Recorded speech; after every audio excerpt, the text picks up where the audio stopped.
Welcome, everyone, to a Friday edition of the Media Row podcast. I'm your host, Justin Miller. Thank you so much for tuning in to today's show to kickstart your weekend. We appreciate that.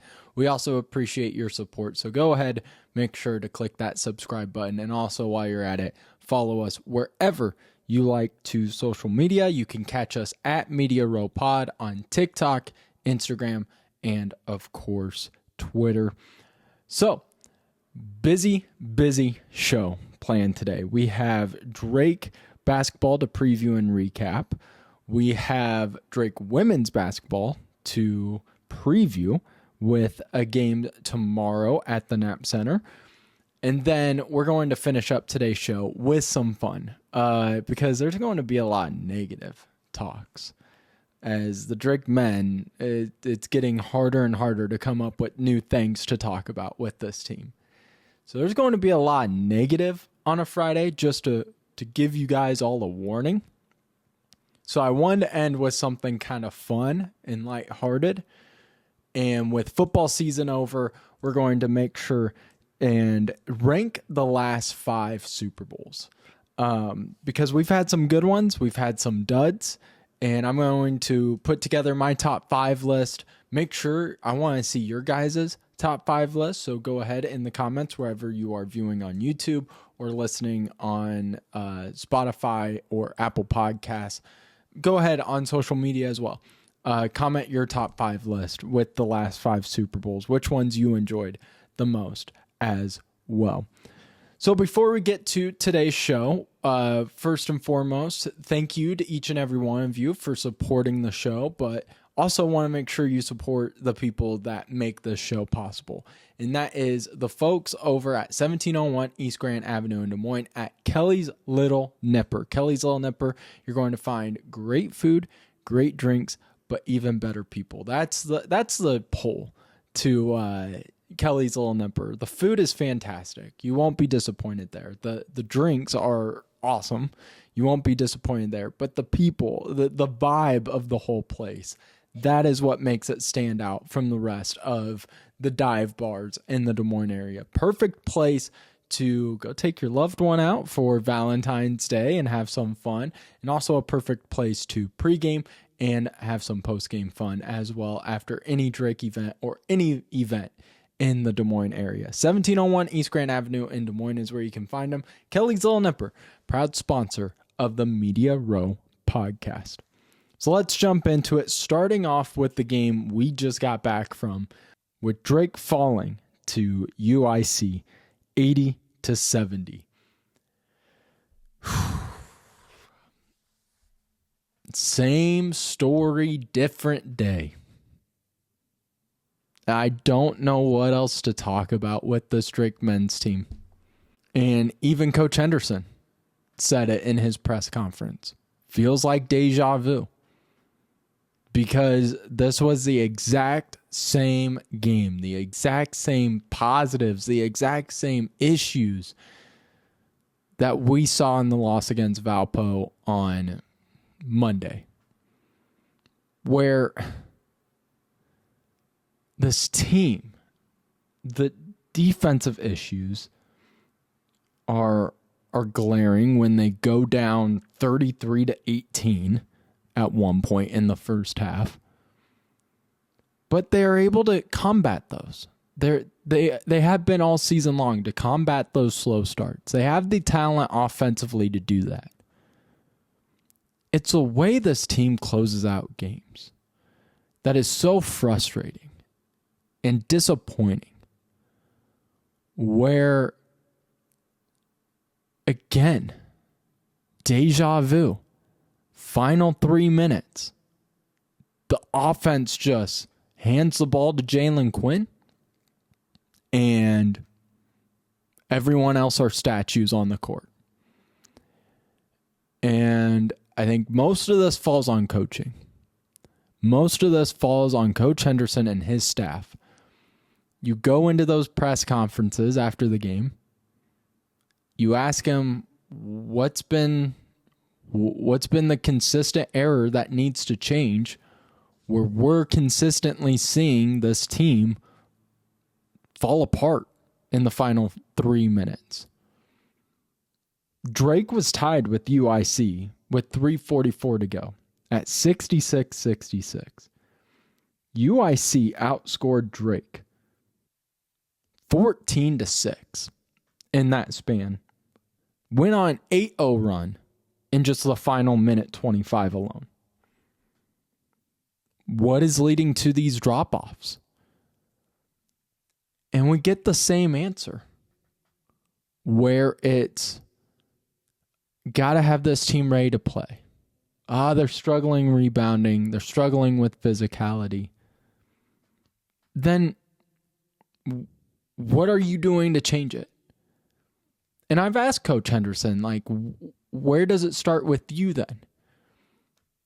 And he's really just kind of talked about, changing up the routine for the guys. And maybe that's all you can do. Again, I'm not a coach. Maybe that is all you can do. But there's a lot of head-scratching things with Thursday night's game. More than Mondays. Mondays, there was still plenty to be concerned and upset about. But Thursdays against UIC, I was confused on some of the play calls they drew up and some of the lineup changes and not changes. So let's start on the play calling. Final 3 minutes. You're tied at 66-66. I understand Jalen Quinn is having a good, I'm not going to say great, good second half. He had 1 point at halftime. UIC locked him down, and he's lucky he got 1 point because, in my opinion, I felt like he got bailed out in those final seconds to get to the free throw line. But he had 1 point after 20 minutes. Comes out of halftime and looks like the Jalen Quinn we've watched all season long, where driving to the basket, making some incredible athletic layups. He finishes the game with 15 points. So he scores 14 alone in the second half. But too many, again, just bad IQ plays. And the last time we brought it up with the Valpo game, Henderson took responsibility and said these were plays he drew up. Then that really confuses me when you see a style of play that is working for this team. You have Shetler leading the team with 17 points. You have Applehans coming off the bench with 8 points. You have Goodberry coming off the bench with 8 points. We'll get to those guys in just a second. Deshaun Thomas, a very capable shooter. And it feels like down the stretch, the game plan from the coaching staff is to just hand Jalen Quinn the ball and say, 1v5, go for it. Now, I don't think that's true, but it's how it looks. And when it's consistent that way, it's going to be one of two things. It's either what Henderson talked about on Monday, where these are plays they draw up specifically for Quinn.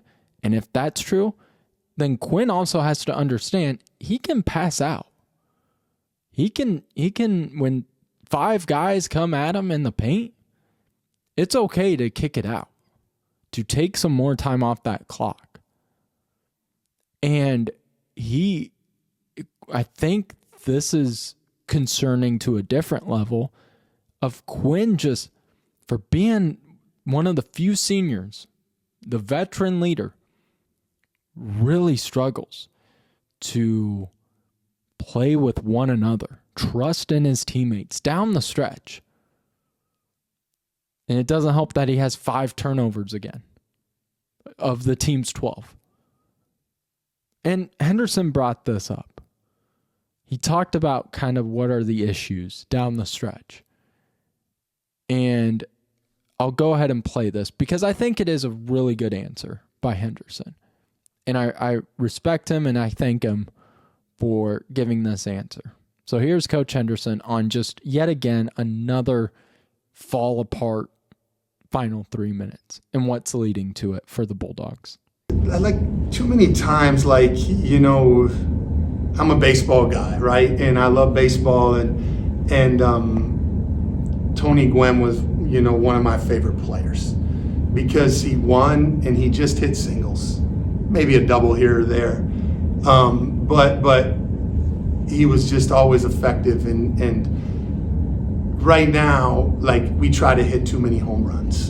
And during those times, it's more important than ever to trust your teammates, to believe in each other. And that's on both ends of the floor. And I don't know if we're quite doing that as well as we need to. Obviously not. And I think that sums it up well. And I think that makes more sense now when you watch Jalen Quinn play. It's a lack of trust in his teammates down the stretch. Where, sure, he's a Missouri Valley leading scorer. He's the senior. He's the veteran. He's the leader for the Bulldogs. But you have a lot of capable offensive players at your disposal that, honestly, and this is my second head scratcher with the lineups, was honestly playing better with Jalen Quinn sitting.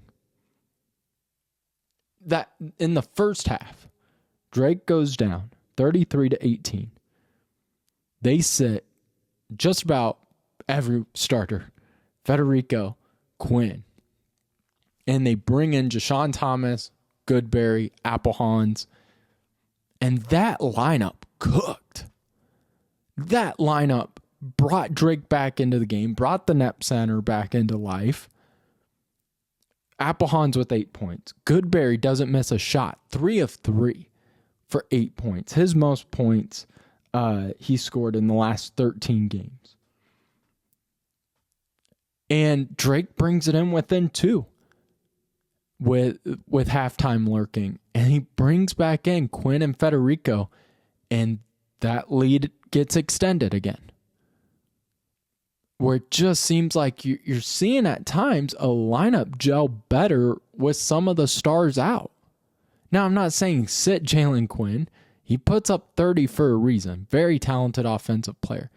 But on a night like Thursday, specifically, I'm only talking about Thursday. There was a better lineup to be played that showed what was like how they were able to get Drake back into it, find a rhythm. Andrew Aaliyah running the point. The team looked way more connected on Thursday night. And it felt like the staff went away from it.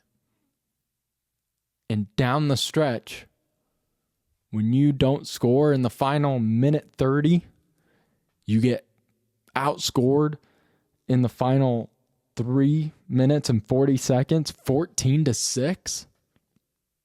Yeah, then you talk about why take out and why kill a momentum with a lineup that was cruising.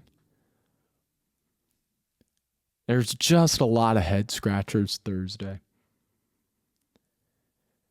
And it's tough. It's getting real tough. And fans, it's getting noticeable now. I mean, we've talked a lot this season about Drake fans, high expectations. I've been on Coach Hendo's side all season long. I'm still a guy who I don't want him fired after this season whatsoever. Think that'd be a terrible move.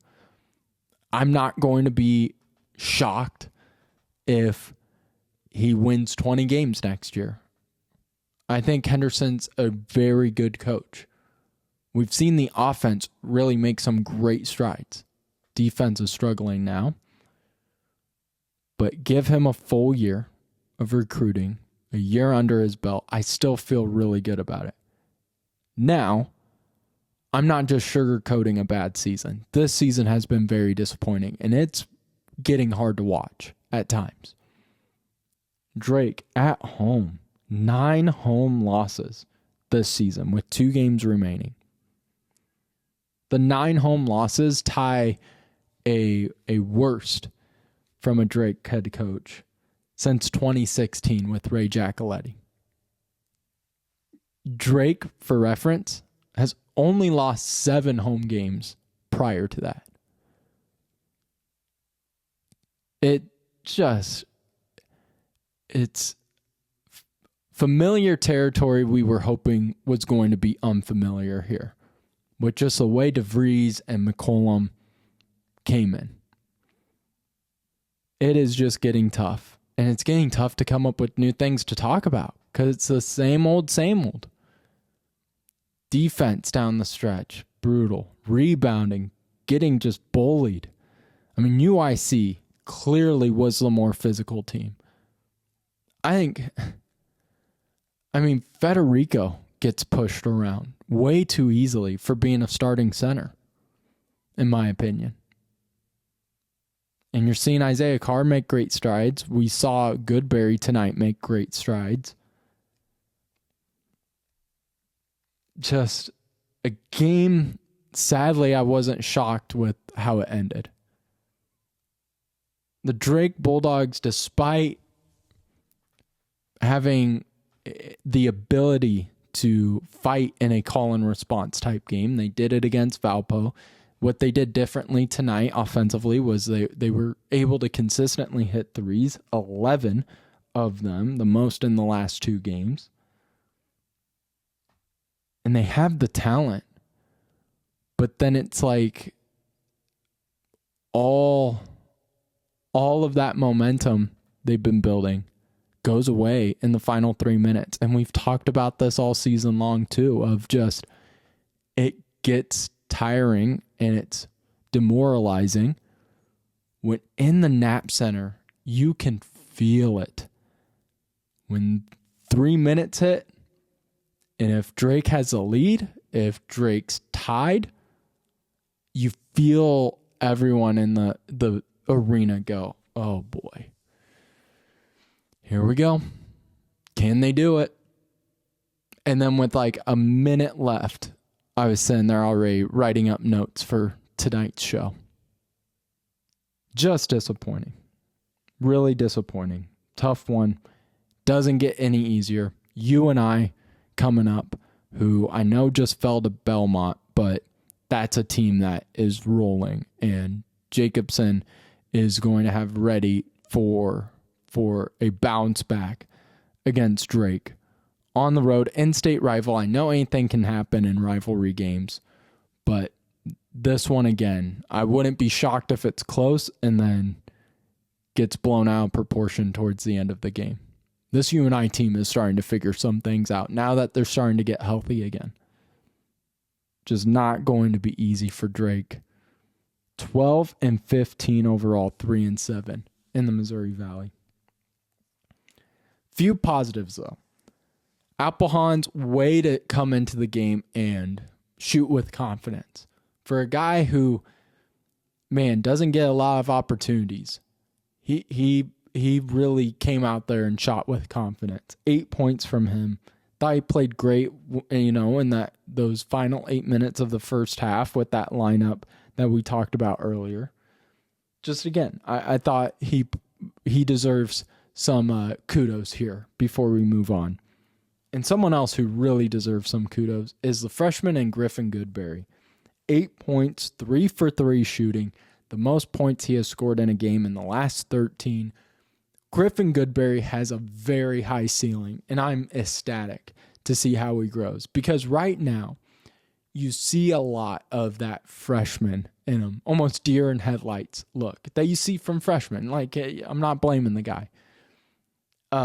And sometimes, uncoordinated, nervous to make a mistake. He didn't come out that way.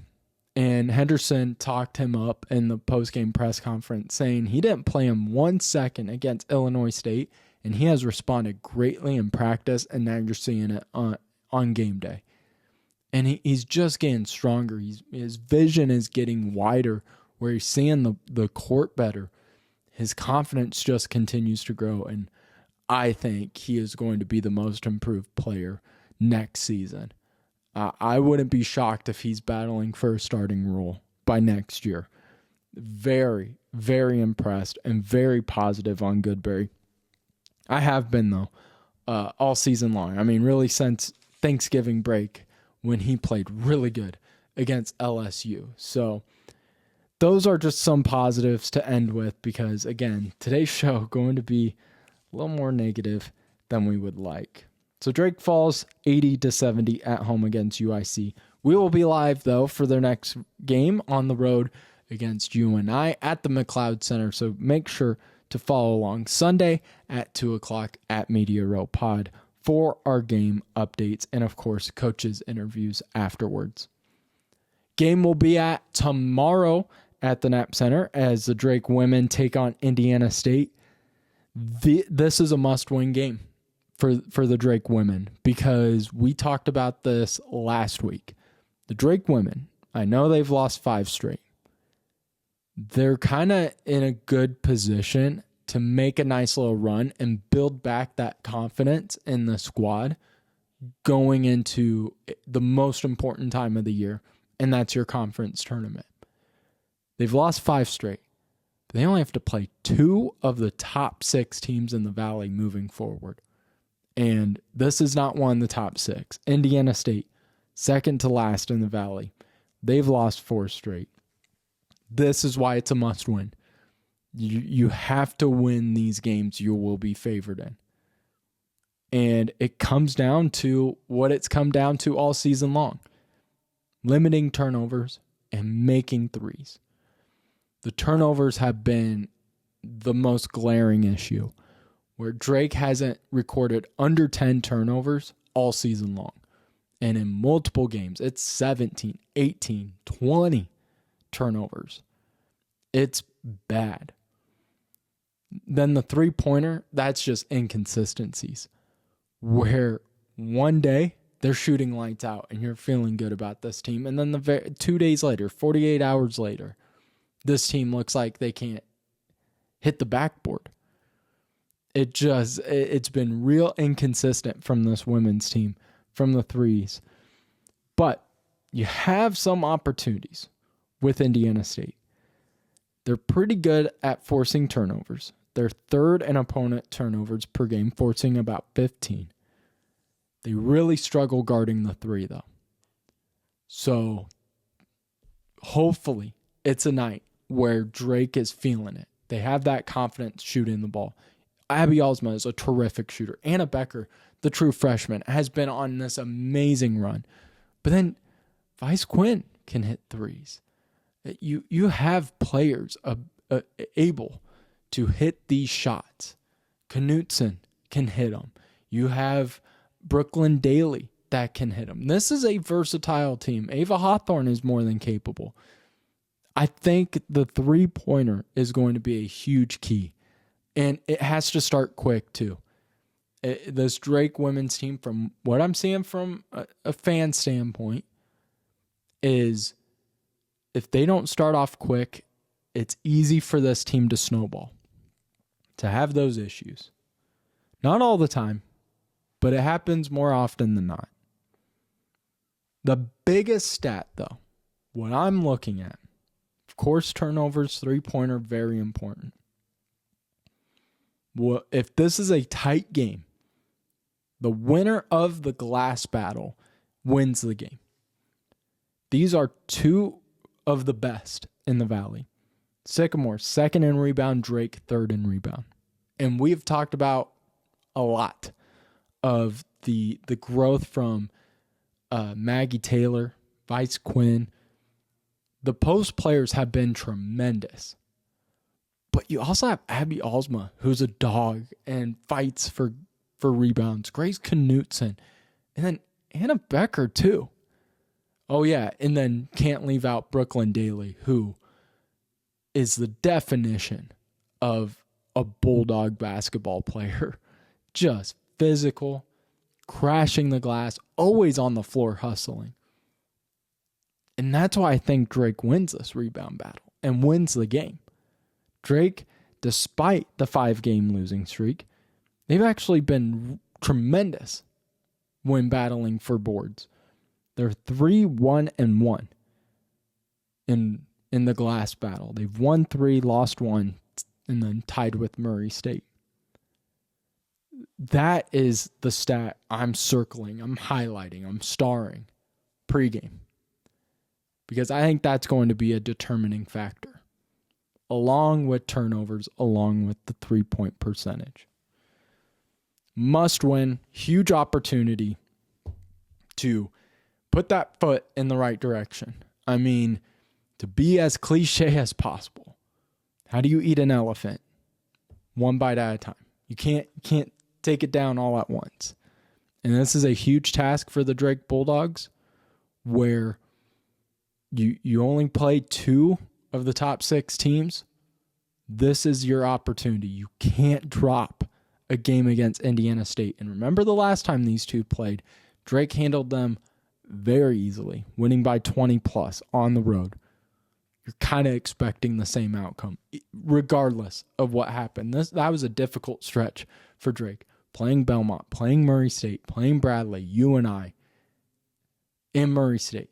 That's a hard task. Now you're starting to face some of these bottom tier teams. One foot in front of the other. Start stacking wins. It's all it's about. What makes Saturday, though, really cool, I want to make sure I mention this. Saturday is a really cool event for the Drake women's team because it's an annual breast cancer awareness game. Heard by a lot of people that they're expecting a tremendous turnout. And this has always been really cool. The Drake women wear the pink uniforms, which are awesome.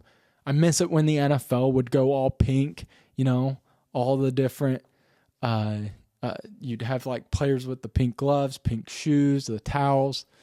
So this is really cool. This will be extra meaningful, though, for me personally, because 2 years ago, my mom was diagnosed with breast cancer. Very scary. I remember I was producing the afternoon show with Sean and Heather at the time. And my mom tried calling me, but we're on air, so I just, I texted her, and I think I made a joke of like, what you want? I'll call you later. Hindsight 2020, maybe next time just say, hey, you okay? But I mean, my whole family, we've always been like that. And so I call her back. We go to break, and I'm like, hey, what are you calling for? And she tells me about her diagnosis. And I freeze. I'm sitting there like, I'm being positive for her. Of like, oh, I'm so sorry, but you're going to kick this thing's ass. Come on now. Being really positive. And I said, Megan and I will come over tonight, cook you dinner, get your mind off of it. As soon as I hung up, though, like I pulled Sean aside and I was like, dude, I just got this call. And he was awesome. Right away, he's like, dude, I got it covered. Go handle it. So, yeah, we ended up cooking for her, and she's doesn't have any signs of it anymore. Went through all that she needed to go through, and it's been scary, but I've also been so proud of the way she battled it and kicked ass like I knew she would, even though I was panicked. But this will be a really cool thing because it's always been meaningful. It does strike a different heartstring when it's part of your family, and you realize how common it is and how just one normal day can get flipped on its side for millions of people. So it'll be a really cool event to get to see a lot of people and hopefully get to see a Drake win on top of it. So 2:00, Drake women taking on Indiana State at the Knapp Center. We'll be there. So you guys know the drill. Don't even need me to say it, but I'll say it. Go follow us at Media Row Pod for the game updates. All right, so now that we got negatives, we got breast cancer stories out of the way, let's have some fun. This is why I wanted to end the show with a little bit of a bright spot. So Super Bowl 60 just finished up. Go Seahawks. Ecstatic, hyped, still haven't slept. Trav and Ross were making fun of me, saying they were going to need to rip off that Seahawk hat from me. Already buy JSN jersey. But I thought it'd be fun to rank the last 5 Super Bowls. ranking the last 5 Super Bowls. We're going to start with number 5, the 2025 Eagles-Chiefs game. First and foremost, the worst score bug of all time. Not a hyperbole. I know some of you don't even care about the scoreboard. I'm one of those nerds that do, and that was awful. I get excited, actually. Like, me and my buddies, we're all nerds about it, where we'll be like, hey, let's see what the new Fox scoreboard is.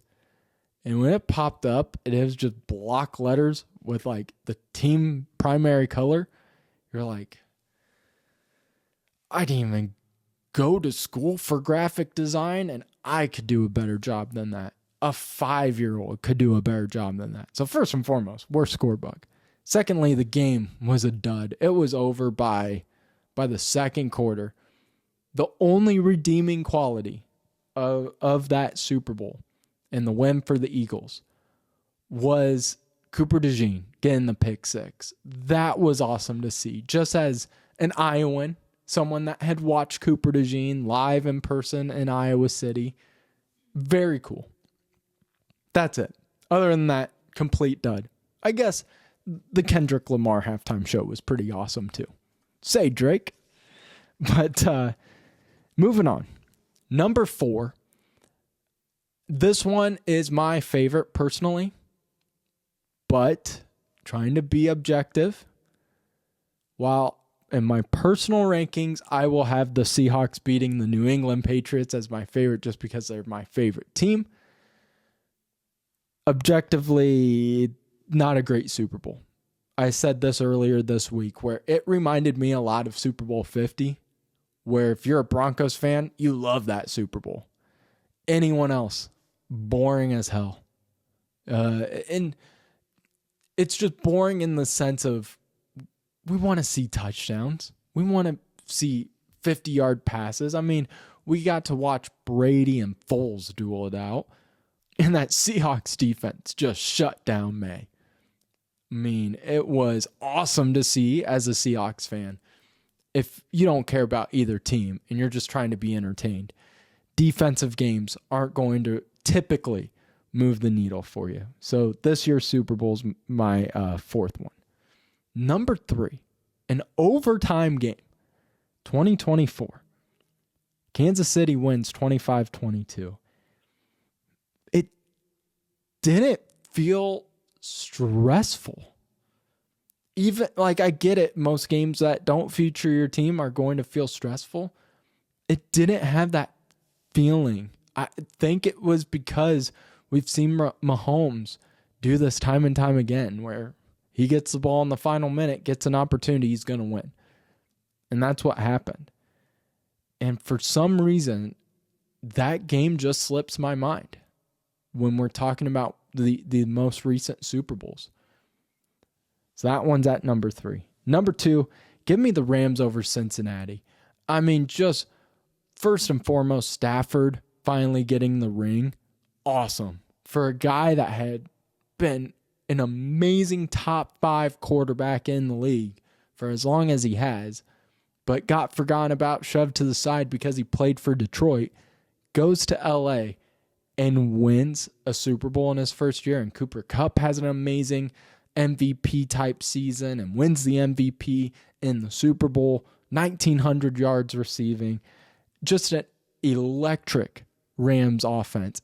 Defense wasn't great, but when you have Aaron Darnold, it's still must-watch TV. That was a great team to follow. And then on the other side, you have an awesome story of Jamar Chase, Joe Burrow, and a team that we haven't seen in the Super Bowl in decades with Cincinnati. So it was just really cool to see these two teams battle it out. And it wasn't a great game from start to finish, but man, towards the end, started to have you sweat. And then number 1, easily, 2023, the first battle between the Chiefs and Eagles, 38-35, the Chiefs win. The only thing that made me think for a second to not put this at 1 of how the refs played a huge part in ending this game. The way this game ended is a heartbreaker, even for someone who doesn't care who wins. But you just don't want to see a great game like that get controlled by the whistle, and it did. But doesn't matter, honestly, in the grand scheme of things. When ranking these top 5, this one is clearly number 1. Shootout. And you have Hurts playing great and playing his exact style. And you have Mahomes, whose offense was just outstanding that season. And that one was just a nail biter. And again, diehard Seahawk fan, I could care less if the Chiefs or Eagles win. That one had me on the edge of the seat. So those are my rankings. I want to hear what you guys think of the top 5 rankings. Let me know if I got anyone right or wrong, but excited to hear those comments and read those comments. But that will do it. So a huge thank you, of course, to Coach Henderson for the post-game interviews and, being able to post those on our socials and then put them on the show as well. Thank you to each and every one of you for tuning in this week. I know it's been an odd couple of weeks with the show, but we're back on track and we still have a lot to get to with Drake men's basketball, Drake women's basketball, and more sports news coming up on Monday on the latest edition of the Media Row podcast. See you next week.